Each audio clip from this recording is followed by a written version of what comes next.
Good morning, everyone. Thank you so much for joining us today. My name is Anna Agrat. I'm the Director of Programs and Partnerships. I'm still learning how to say that correctly at AMP Advancing Nonprofits. And we're so excited to be here this morning supporting our friends at Greater Auburn Gresham Development Corporation. I'm also here with Lanice Lee. I will let you introduce yourself. Oh, I got a slide, so I'm not, I'll do my full Oh, that's introduction on my Oh, that's slide. so true. I'm like Yes, so ma'am. ready to like toss it over to you because I'm like your hair. You can introduce yourself. Thank you. We're gonna Lanice is also from AMP and she will do her full introduction. Good morning, everyone. So why don't we go ahead and start sharing the slides and we can get right into it.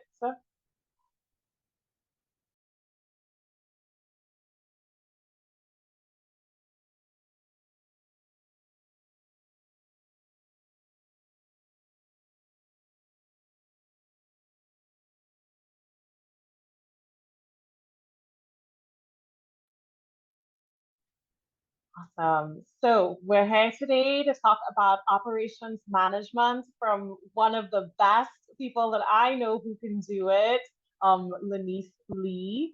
And so we are from AMP Advancing Nonprofits. And so on the next slide, you'll see a little bit about who we are and what we're all about. First, we want to ensure that you're staying comfortable and engaged with us. I know somebody already said they're going to go get some water. Please do so. And also, whatever you need to keep yourself refreshed and hydrated. We encourage you to have your camera on, but also understand that you need to take care of yourself in the ways that you do. Please make sure to continue engaging and reacting with us, though, using those reaction buttons, the hands up, all of the emojis. Also, feel free to continue commenting in the chat. Let us know what questions you have. I'll make sure to pass those along to Lanice as well. And come off of mute if you need to, or raise your hand if you have questions. So here at AMP, our vision is that there'll be significant and sustained investment in Chicago's Black and Latina communities. Our mission is also there listed for you all. And so really just want to highlight the importance for us that we are committed to ensuring that your organizations are healthy and can develop over the long term and be successful in the ways that you determine success. Also, we are committed to transforming philanthropy, and we are looking at this on a systems level by addressing the racial inequities. And ourselves, we want to serve as models for anti-racist systems, processes, and practices. So thank you so much for joining us here today. As part of everything we do, we want to ensure that we are building your capacity as nonprofit organizations, specifically those that are Black and Latino led, those organizations that are on the south and west sides of our city and who have budgets less than $2 million. We are here to amplify your work and we also prioritize developmental relationships. That means we want to grow with you. And now I can pass it on to Lanice, and she will introduce herself. Awesome. Thank you so much, Anna. I appreciate you. So Anna did a great job of telling you all about the organization. And so I just want to tell you a little bit about, who I am and, kind of where I am in this work to help you understand, who'll be giving you all these instructions and supporting information related to your operations. So first, I always say that I am a proud Southsider of Chicago. I was born and raised in Inglewood area, and I'm still currently living on the South Side in Washington Park. So I have, what I call the alphabet soup behind my name with a bachelor's in psychology, a master's of business administration, and also a master's of international management, which I received in Spain. So I did some abroad travel to receive that degree. So I have been doing this work for about the last 10 years, really working in the nonprofit management and social service type of space. As Anna said, I am the director of people and operations for AMPed Events and Nonprofits. And I also, like many of you, serve in my own nonprofit organization. So I have a 501c3 where I'm the CEO and I'm the founder, called Collective Initiatives. And we prioritize Black and Latinx folks, increasing economic development and fostering social inclusion. I also am a member of the National Black MBA Association, the Entrepreneurship Committee, naturally. And what people may not know about me, what you might not see on LinkedIn, is I'm a very big advocate of all things holistic health and wellness. I am a true believer in, that we show up as our best versions of us when we are our healthiest, our happiest, and then we can do the work much better. So yeah, and you'll see some of that unfold in the presentation today. Yes, I'm going to give you the nuts and bolts of the operation side and what that means technically, but I also want to just talk a little bit about you sometimes. So without further ado, let's jump right into it. Oh, and feel free, there's an intimate amount of us today. So feel free to do interject, comment, no worries, right? Let's feel a home. I also would challenge you all that this workshop is only 1 hour. So, I'm sure you have 1,000 emails, somebody probably texting you right now, the mailman gonna ring the doorbell, everything is going to happen. So I just challenge you to take this 1 hour and, focus your attention so that you can gain the most out of the experience. All right. So the learning objectives for today, and I like to keep it simple. Don't get me wrong, the Black is the core and the meat of it, but what you see in the colorful is very much kind of how we're moving. So when we talk about nonprofit operations, we're basically talking about what you're doing, who's helping you, why does it seem to be so expensive, and then how can you do that thing well? How can you run these organizations well? And just a little caveat about the objective around recognizing your financial management and, why does it seem so expensive? There is another workshop coming up at the end of this month that will go more nitty gritty into budgeting and financial components. So I'm just going to do a bit of an overview because you cannot talk about operations without at least mentioning the money. Like it's necessary. But I want to leave the fuller conversation to another presenter that you'll see later this month. So I hope you all will join us for that workshop. All right. So diving into understanding, the business, the essentials of a business. And I want you to know, I use the term business because nonprofits are a business. We are a business focused on helping and changing the world, but we are a business nevertheless. And so that's the language I tend to use if I don't opt for an organization. One thing I do want to do just to kind of see who's in the room before we get into all of it, so I can make sure that I tailor my examples to specifically support this group. So if you could drop in the chat what your role is within your respective organizations. And if you want to, the name of your organizations. I always tell people, have no shame in putting the name out there because it never hurts for folks to start seeing, ABC organization. So if you could just let me know who you are: board member, executive director, CEO, director of operations, so I can kind of get a feel of who's in the room today. So I'll give you just a second to do that. All right, Melissa, executive director. Oh, hello, Melissa. Pleasure to have you here. Pleasure. Awesome. Okay, Nelly, welcome. All right, my operations folks. Yes. All right. Let's see, we got a few more coming in. Chief curator, love that. Okay, wonderful. And director, okay. Beautiful, beautiful. All right, I think there's a few more, y'all, so let me see. Oh, awesome, awesome. Celia? Okay, or Cecilia. Celia. Celia, Mhm. I said it right. Okay, good. Thank you. Awesome. All right. And Diane from Collective Initiatives. Hello, Diane. Good to see you. Awesome. All right. So we got some board members, we got some founders and executive directors, and also some directors of development. Love that. Love that. So I will make sure to try to use appropriate examples that really resonate with the people that we have here on the call. All right. Now let's jump into it. Now that I know who I'm talking to. All right. So our first objective, right? What are you doing? Working on the business, not just in the business. So let's just talk about how we even start this thing off, right? I know many of you, I see you here, like you're already in it, right? But I want to challenge you to say, when was the last time that you thought about like the business plan, the your annual plan, your strategic plan? Do you even have these things? And like, are they some document that everybody put together at one point and then it just kind of lives, in the background in the bottom of a drive? Or is it something that you revisit and you think about?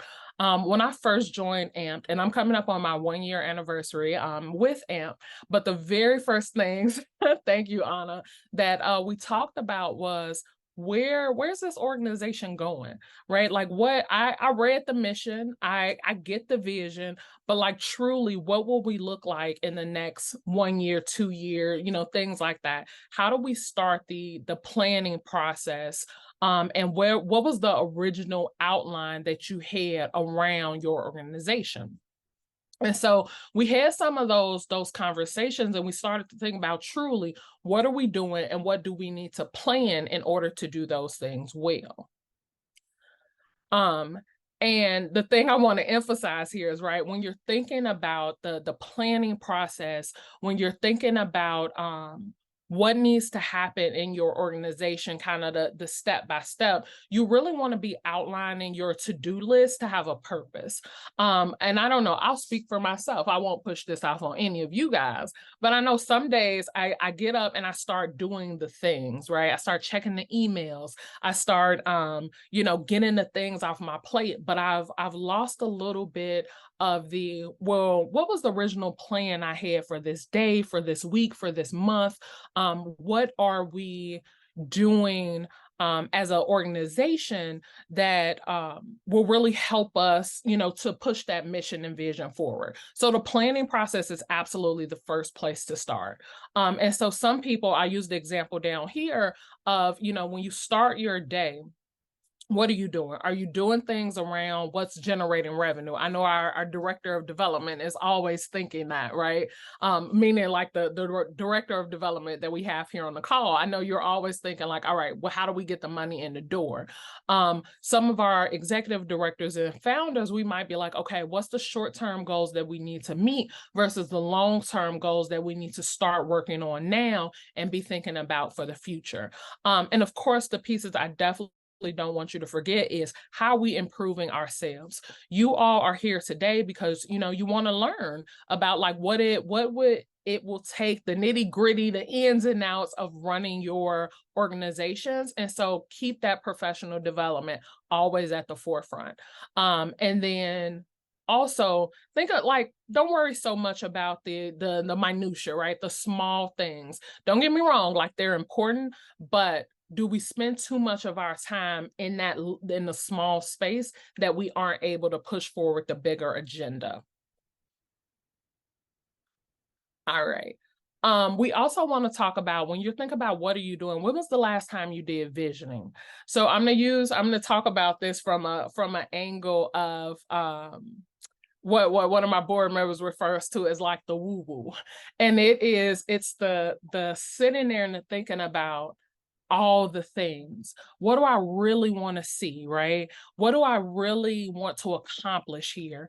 And then how far does that vision go out? Is it just 1 year? Because sometimes that's all we're capable of at that point, is that, you know what? All right, let's get through this. Let's get through 2024, 2023, 2024, and then we can continue to move forward. But I also challenge you to think further out. What's happening in 3 years? What's happening in 5 years? And if you don't have those strategic plans, business plans, annual plans that you can refer to, then, you know, it really helps you to just cast that vision and document it somewhere, right?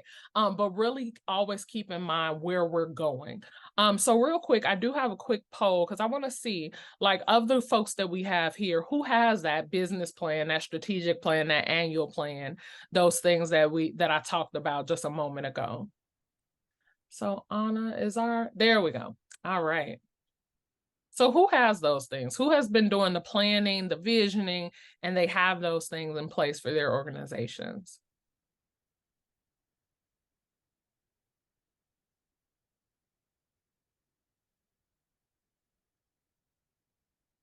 All right.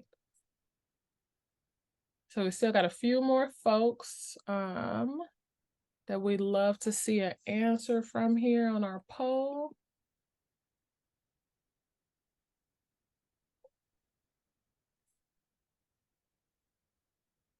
All right. All right, Anna, looks like we got most folks who participated in our poll, so we're going to go ahead and close that out. Awesome. So I am, are we casting the results? I can't, can't see if they popped up yet. Okay, thank you. Yeah, so I'm loving what I'm seeing here. So of the 7 people that responded to the poll, all 7 of you have a strategic plan. Love that, love that. 4 out of 7 have an annual plan, and then 3 out of 7 have a business plan. So that is absolutely fantastic. You all are already, you know, thinking about, you've cast the vision, you wrote it down and planned it. And, you know, hopefully folks in your organization are engaging with that. All right, so here's the trick question. Throw in the chat, when was the last time you looked at any of those documents? When was the last time that you actually looked at, revisited, restructured, pulled it back out? Like, when was the last time you looked at any of those documents? Drop that in the chat for me.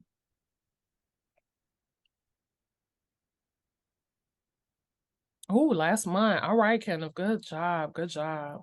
Quarterly. Okay. About 3 months. Okay. Friday, September. That is really specific. Thank you. January. Okay. You opened up the year.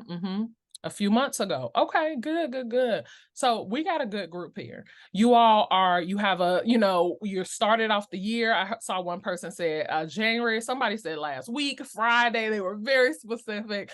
And then we have other folks that are just, you know, engaging with it on a regular basis. That is absolutely perfect. You want to be making sure that, you know, you're revisiting what your goals were, what your intentions are, and moving the organization accordingly.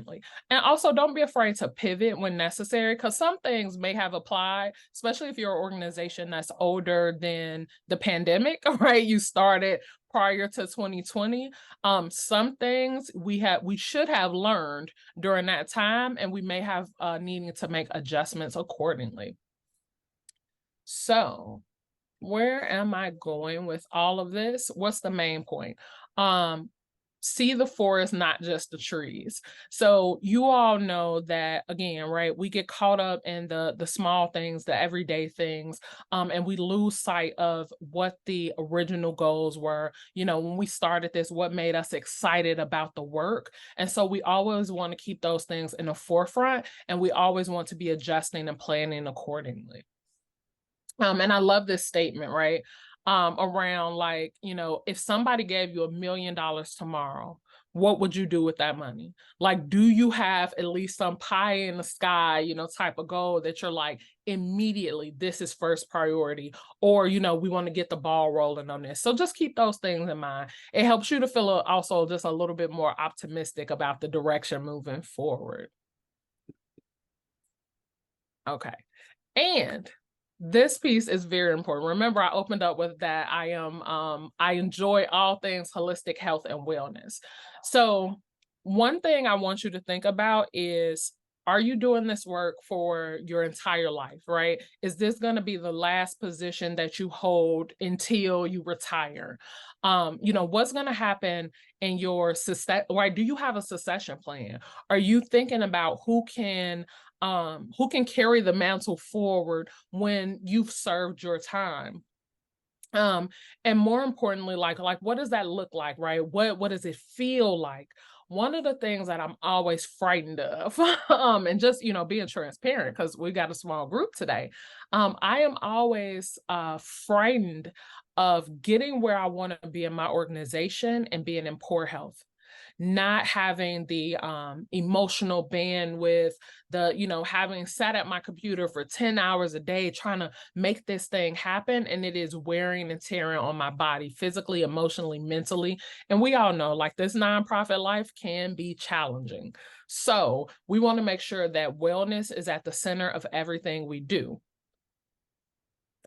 And where I'm going with this, secure your own oxygen mask first. If nothing else, right, you are your first priority, and always keep that in mind. It is very difficult when you got 1,000 emails coming in, you're texting with the board, your email, you're doing all the things, the staff is doing their thing. All these things are moving. It can be extremely wearing on you. So make sure that you're caring for yourself. And I always say too, whether you know it or not, who you are in your personal life will show up in your business. Unless you are a magnificent compartmentalizer and you can just shut it off as soon as you walk in the door, you will show up with the same strengths, weaknesses, challenges that are happening in your personal life. So make sure that you're giving those things attention and care so that you can do this work in your most full and authentic self. So I want to make sure that I emphasize that. All right. So I know you guys are thinking like, why do we just spend all that time talking about planning and visioning and all this stuff? Like, how did this actually relate to the operations of the organization? So I love this quote here, right? If you don't know where you're going, then you'll end up someplace else. I'm sure you guys are familiar with things like, mission creep, or, having projects like, and you look and you're like, what they doing that? How are they doing that? Okay, well, I thought they did something else. Like, it happens. You say yes to projects that don't really align with your mission, your vision.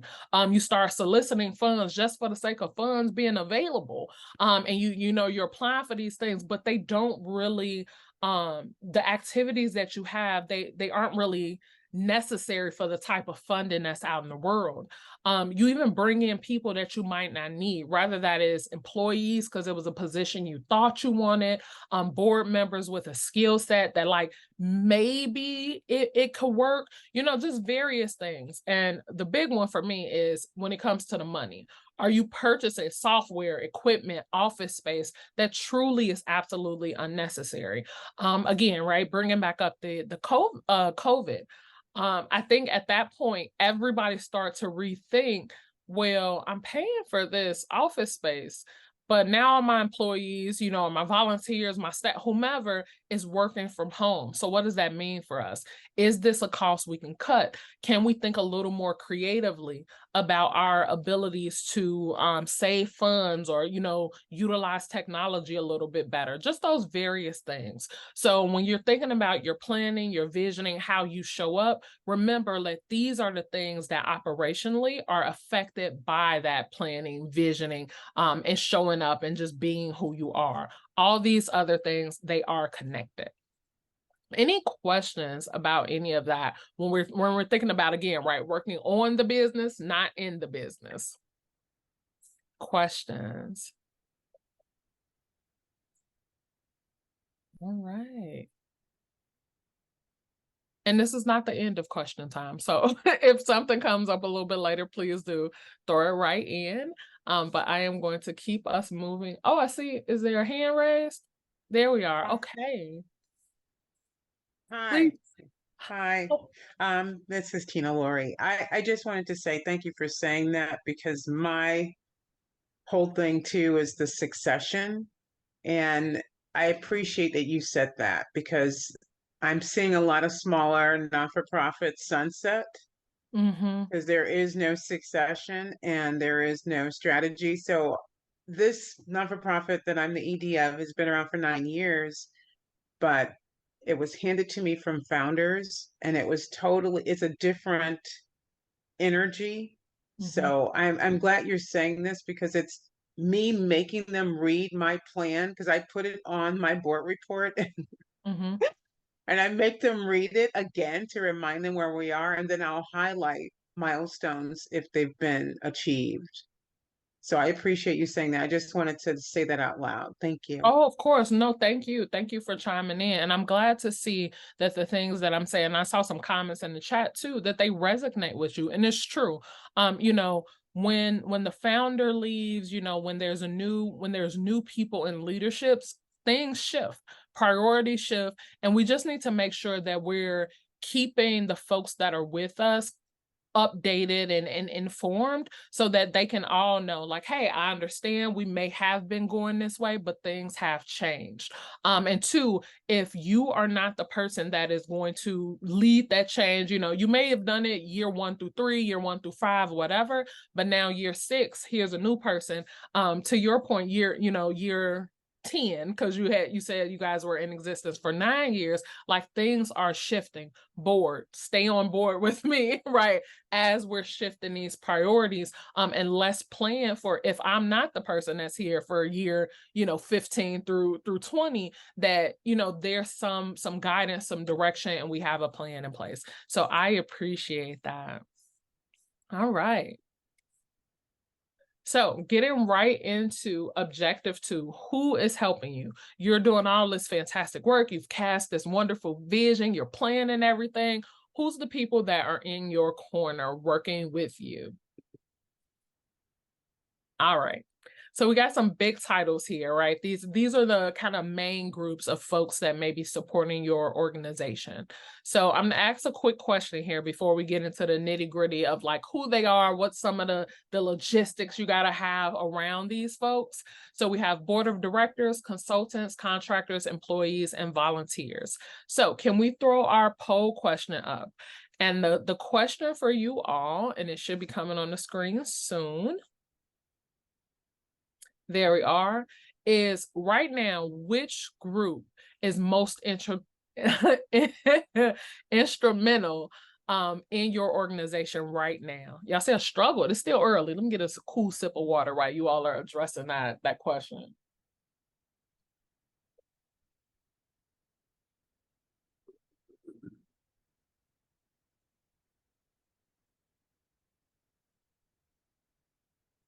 All right. Awesome.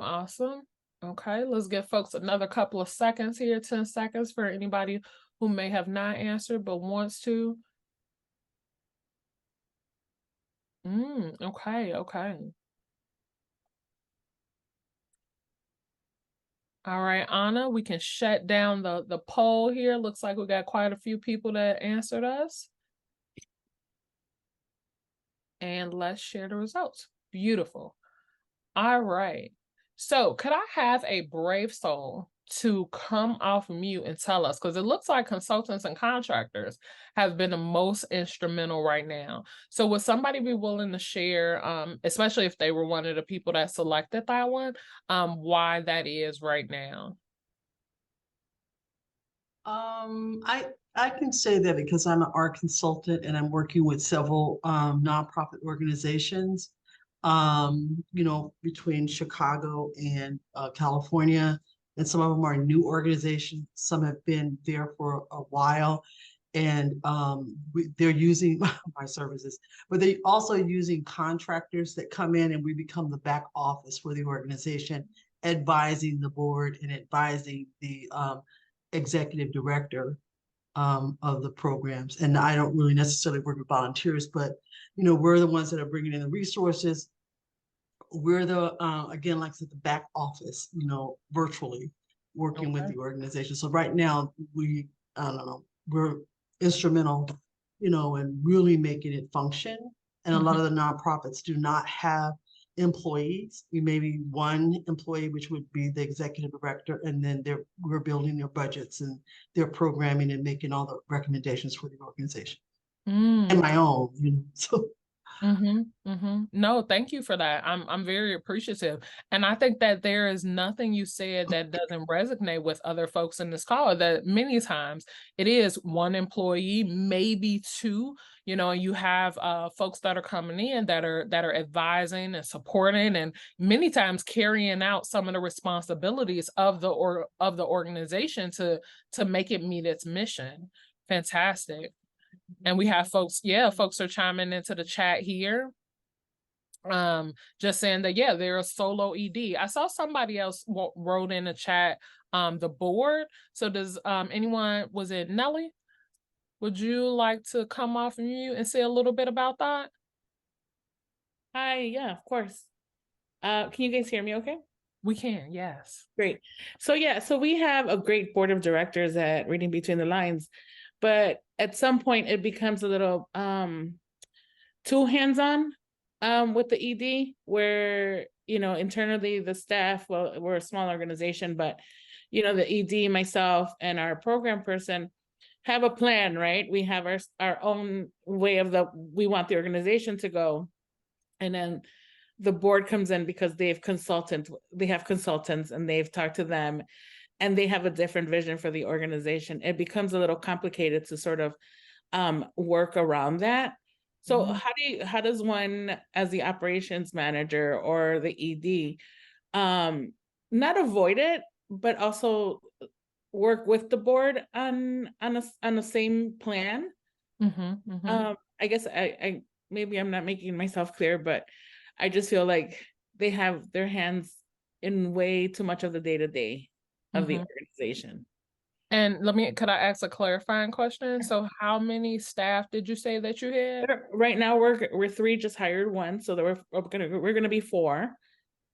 So it's a very small staff. We're only 6 years old. Okay. A new ED, but I mean our plans are really, expanding the organization, but the board doesn't always feel the same way as we do. I see. Okay. That makes sense to me. So does your board consider itself a governing board or a working board?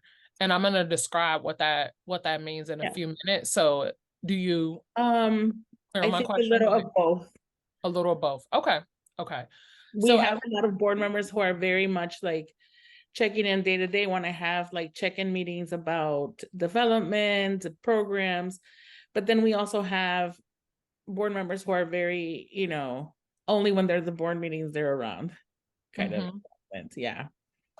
Yeah. So I want to make sure that I stay on track with, how does that relate to operations? Right. And so, but I hear you 100%. And I am wondering if there needs to be, while you're busy, like thinking about the programming and, the governing of the organization, if there has to be some stepping back and having some conversations, rather with the board as a whole, with individual members of the board, with smaller committees, to really hone in on like, this is what we need, this is what we want. How can we, both be clear on where the boundaries are, and making sure that also is the case for you in the position of leadership, which is, here is, how I've identified what is within my purview, according to best practices, right? Knowledge. You all know this, especially if you have a board that is experienced with nonprofit management, and being transparent that, if it is especially causing more discourse and, lack of productivity and pushing things forward when, the board is more, involved or less involved, depending on, like who you are, then what does it mean for us to function well? I see somebody just threw in the chat around, you know, possibly doing some board training. So I agree with that 110%. You know, if there's the funding is available, or if there's free training available where you can work with somebody to say, okay, board, let's really talk about what roles and responsibilities are and where there needs to be boundaries. Let's do that. I like to start with, if it is possible, I do like to start with the individual conversations or the small group conversations to see if we can get those things resolved. But if it is evident that we can't and we need additional support, then then you should reach out and identify those supports and get those things in place. And I think, you know, positioning it in a way that we will all work together and meet our mission and vision more effective if, you know, if we're functioning at our best, really helps people to not feel pointed out or blamed or they're doing something wrong, but like we as a whole are needing to do this thing. So let's work together to do it. Great, thank you. Of course, thank you. I appreciate your question. All right, so now we're gonna just go into like some of the definitions, the pieces that you need, the documents around these specific groups. So what you have here in the first row is really just the basic definition. You know, who are the board members? They're the governing body. You know, how you might describe consultants versus contractors. You know, there may be some differences there. For the sake of this slide, I kind of separated it a bit, but people use those terms interchangeably. And so it depends on like how you want to use that, how the consultant is describing it. And I'll talk about the logistics around like what those pieces are. And then we have our employees and our volunteers. So one of the things you want to make sure that with your board of directors is that, you know, you as the CEO, as leaders, as executive directors, that you're working with them on the high level strategy. I'm glad that Nelly, you talked about it, you know, early on, which is, hey, like, I don't need you, right? Like, I don't need you in the nitty gritty like you have been. Like, I understand and I'm grateful that, like, you know, when we were 1 staff, 2 staff, you were there, now we're 3 staff, we feel that we can take on some things. So, you know, are you able to focus more on, you know, oversight, strategy, accountability, those bigger things, rather than some of the nuances of the day-to-day work? You also want to make sure that you have all of those guidelines and things outlined in your bylaws, in any agreements, any policies, that you have all that stuff in place so that the board has, you know, tangible documentation to say, here is what the expectations are, here's what, you know, the needs are, and you can have them sign off. So I'll just give you one example. One of the things that I encourage is a give-get policy, and that each member of the board understands, you know, or has the opportunity to talk about what they can give, what they can get from their networks. And if it isn't a well, let me just be clear that I do firmly believe that every board member should contribute something. You should have 100% board contribution, if that's $1 or $1,000, $10,000, whatever it is, so that everybody in your board has a monetary contribution to the growth of the organization. And it varies person to person. But each person, no matter what they give, has the ability to do things like, you know, mobilizing their network, sharing sharing information about your organization, however they feel fit, through emails, you know, social media, introducing you to other people. And all those things can be outlined clearly in like policies and agreements, and people can sign off on those. And furthermore, like if you're having conflict of interest, you know, everybody is labeling, okay, me, for example, as soon as I started at AMPed, I was very clear that I have a nonprofit of my own. I intend to continue running this nonprofit, and it will not interfere with my work here. And so, you know, just being clear, now that was a different example for an employee, but it's the same thing for the board. You know, many of your board members may be serving on other boards, may have other roles and capacities. And so you just want to be clear in your policies that, you know, what's a conflict of interest, what's this, what's that, and everything is firmly outlined. I'm gonna loop in, for the sake of time here, I'm gonna loop in consultants and contractors kind of in one group. But again, you may define those loosely depending on who you are. But at the core of it, and I was very grateful, was that Alpha, you talked about earlier, like, your thoughts on how those folks are most instrumental in the organization in terms of advising, carrying out the needs.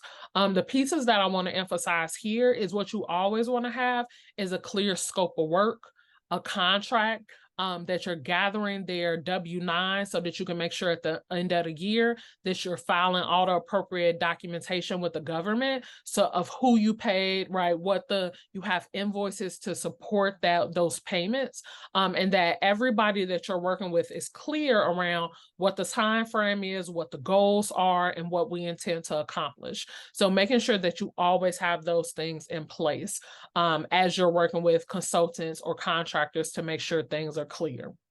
When it comes to our employees, I think that's the ones we are most familiar with, as we have all at some point been an employee, we have employees, and those are just the folks that are hired by your organization to perform the work that is needed. Always have, clear job description. When you're bringing them on board, you have an offer letter, you have some personnel policies that dictate to them what time off is, what their benefits are, just the general way that the organization may operate. So if you're bringing in folks and you don't have some of those things in place, it does set you up for like confusion, and for people, misinterpreting what may or may not need to happen, things like that. So make sure you're having those things in place. Also, for those employees, they don't do a W-9 like we talked about the consultants and contractors. They are W-4, I-9 employees, and many of those things can be found if you're using a specific HR software. If you are not, just make sure that you have those things in place for your employees. So let me take a breath here real quick before I go over our last group.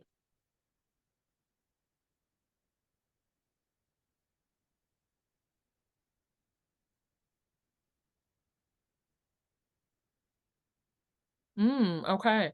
Thank you, Alpha. Thank you for putting that in the chat that there's been some changes in the IRS rules.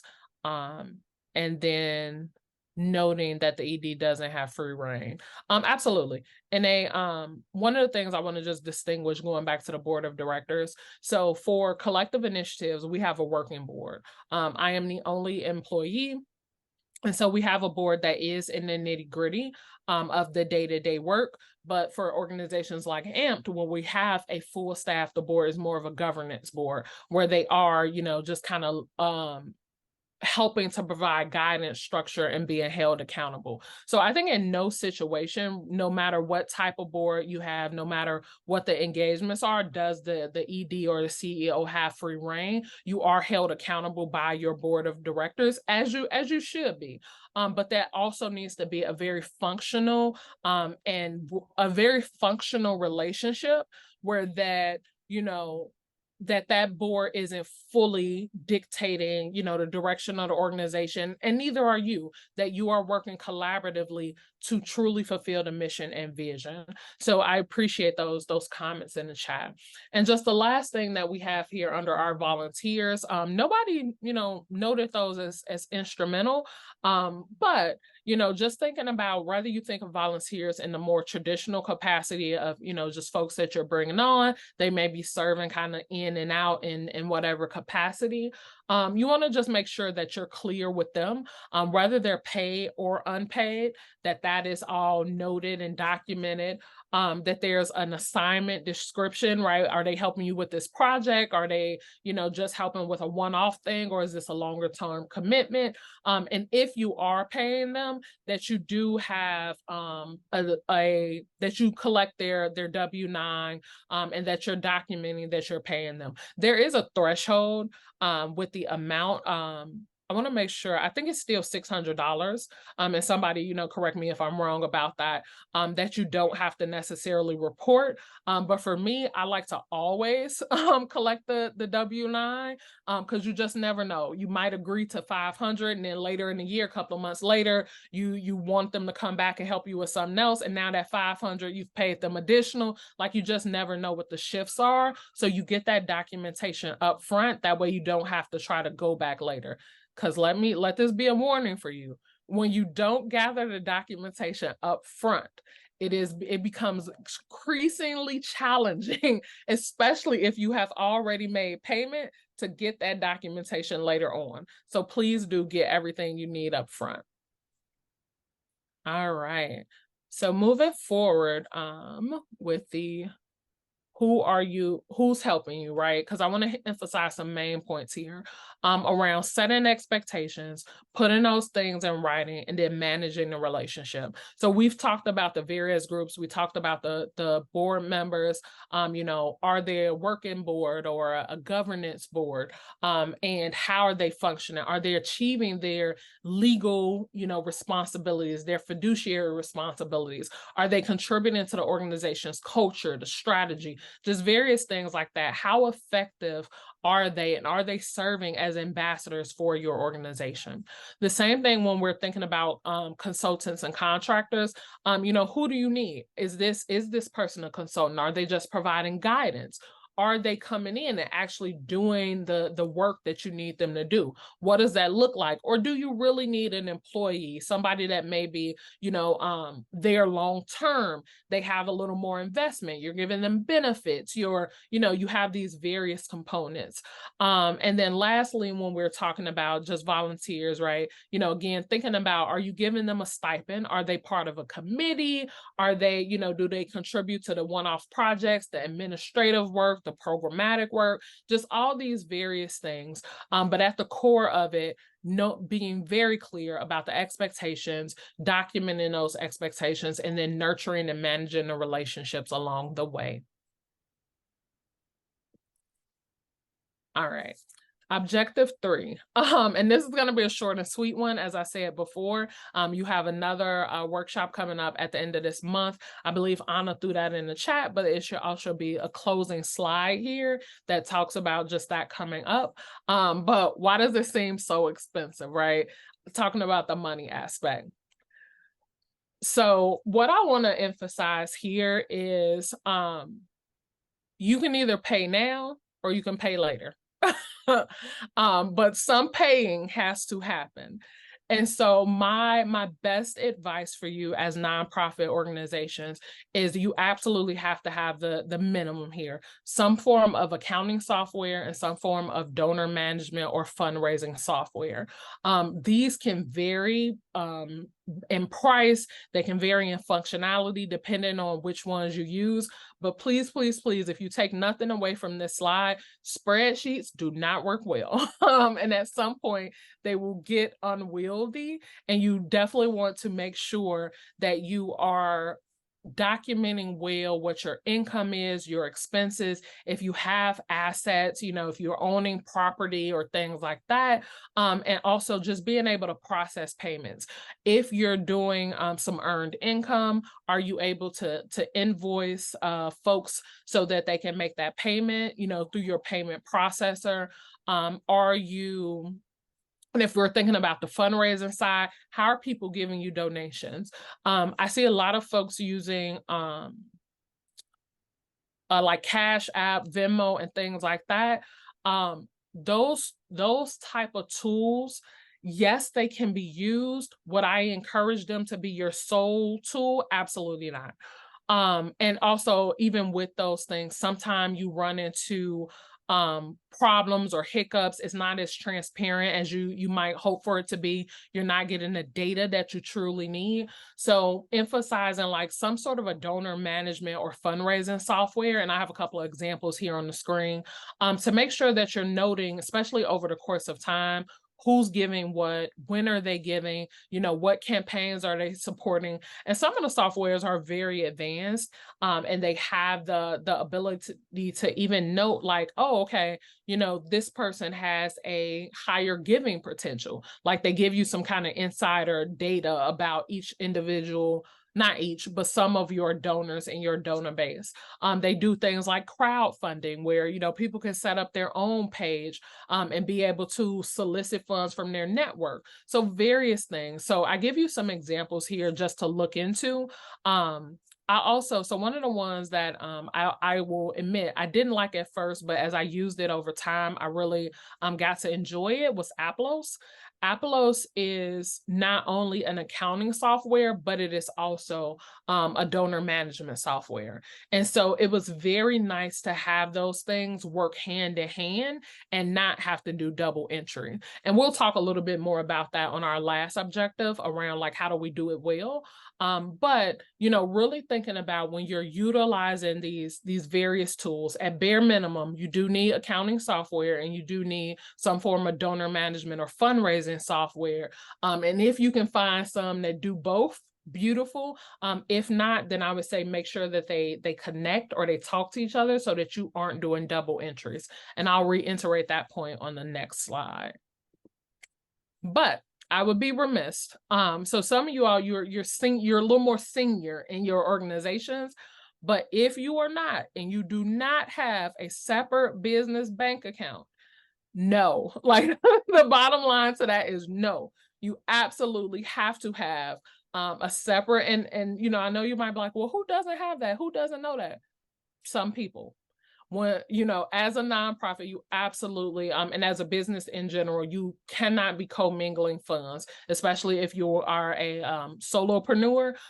You definitely need to have that separation of a business bank account separate from your personal dollars. So just want to be remiss if I did not, mention that. All right. And our last objective here, objective 4, is just how can you do these things well? So we talked about the planning, we talked about the visioning, we talked about the people who are involved, some of the basic kind of software that you would need from a financial standpoint to run your organization. So here's some other things that will be helpful to you. And I want to also emphasize, like I started with the things around like the 2 basics. So these are some extras that would be helpful, but you may not necessarily need them, right? If we're thinking about our cost and we're cutting down costs, think too about the relationship between efficiency versus cost, like what you can afford, what you may can't afford. But I did want to give you these as options. So we have our customer relationship manager, we have a client workflow or client management, and then we have some project management systems. And I have some good examples for you here about what those things are and how to best utilize them. So I personally, actually, let me take a step back. The donor management system, depending on, who your audience is, how you're working with people, the donor management system can also serve as your CRM, but they can also be mutually separate. So for us at AMP, we use a system called Keela. Keela functions as both the donor management system and one of our systems that help us to manage the folks that we're working with, like our participants. We can do, if you filled out recently for our special initiatives project grant, the form that you filled out was based in Keela. And so like we're able to gather data and kind of use those interchangeably. There are other, softwares or platforms out here that, help you with the workflow of things.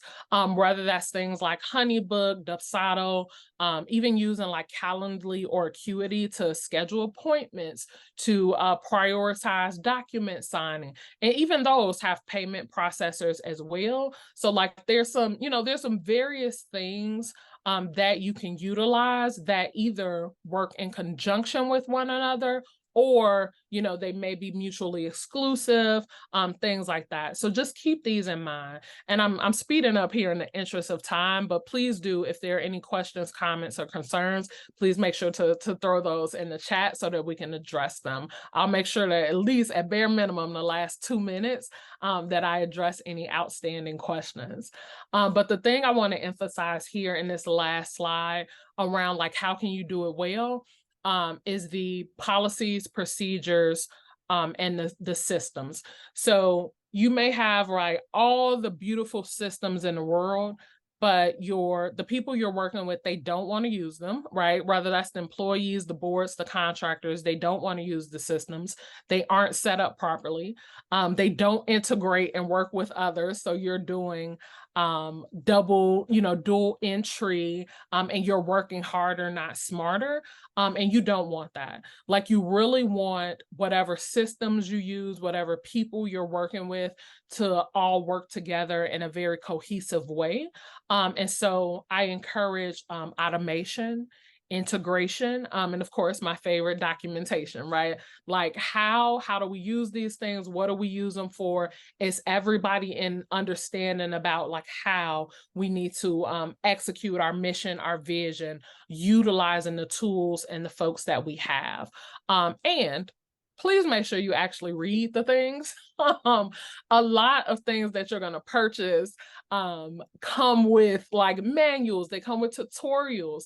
Make sure that you're looking at those things, that you truly understand the software, the tools, what it does, so that you're not paying more for things that you truly don't need or won't be utilized over time. And train your people. If you have this amazing tool, but nobody knows how to use it, it's a waste of your money. It's a waste of your energy to have it. Like, make sure that you're training the people to better help utilize it. And then you have those processes in place, those procedures in place, and you're documenting everything to help folks along. All right. So in our last few minutes here, I just want to summarize what we've gone over today.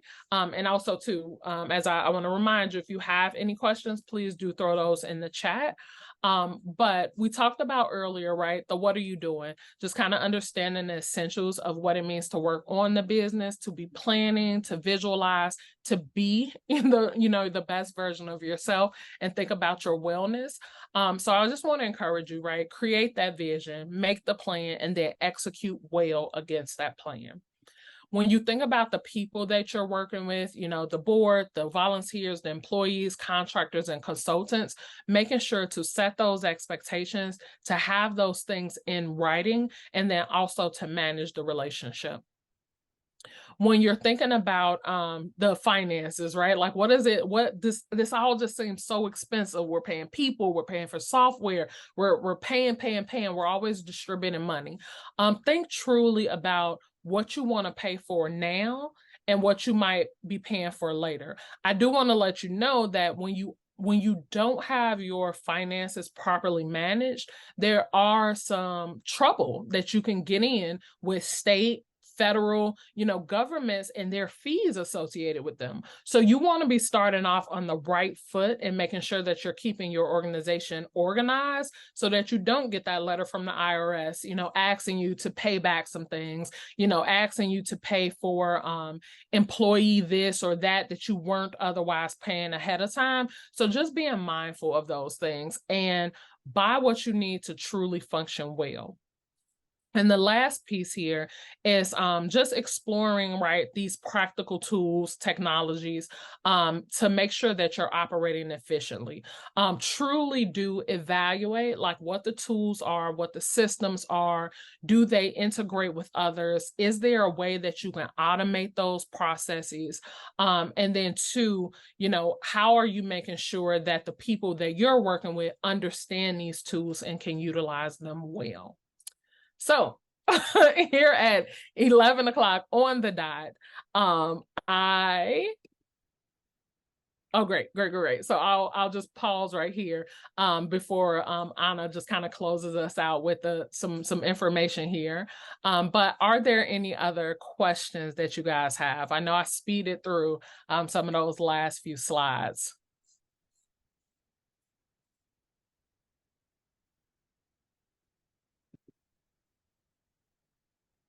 And I'm just checking back in the chat here to see if I missed anything while I was talking.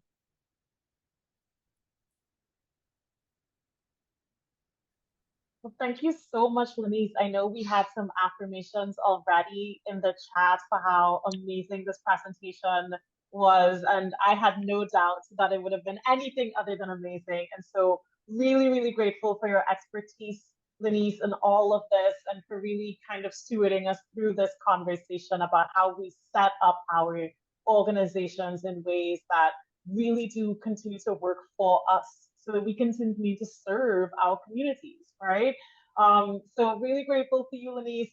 We'll be around for just a couple more minutes to address any questions that come up for all of you in the moment. These slides will be available. I know that GAGDC plans to make sure that they're up on the website in addition to this recording. I also put in the chat just some reminders of some upcoming opportunities that we have at AMP, including our Special Projects Initiative grant. That is an application for unrestricted funds. It's open right now and it'll close next week, Monday. And so please feel free to apply if that's something that feels like it matches your needs at this time. We will also have a free workshop next week, Tuesday, about consultants and contractors. We had so much discussion about that.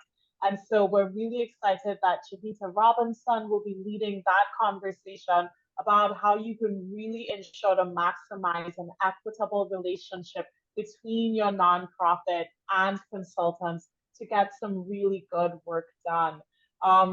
Additionally, we will also have another workshop through our partnership with GAGDC on managing nonprofit budgets, and that's on the 21st.